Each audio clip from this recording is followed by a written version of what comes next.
Hello mga guys, welcome to my YouTube channel. Meron nga pala akong binabaklas na makina dito sa Pajero to pero yung makina niya 456. Ito yung niya, crankshaft, yung may tama.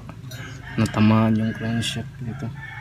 Tatanggalin ko pa to kasi overhauling na to. Yung mga piyesa niya, yun yung mga pinananggal ko. Tapos andun pa yung iba sa gilid. Tanggalin ko lang itong main bearing. Ito na pala.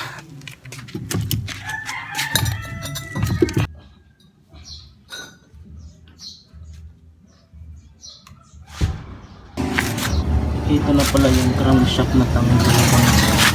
Ito yung may tama dito. Tama yung crankshaft. Yung iba wala. Dito meron din konti gas. Ito yung malaki yung damage.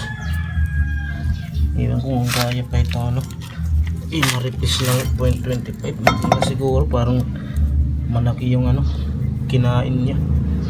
Malaki yung nagasgas. Yung tapos itong mga piston tatanggalin ko pa to.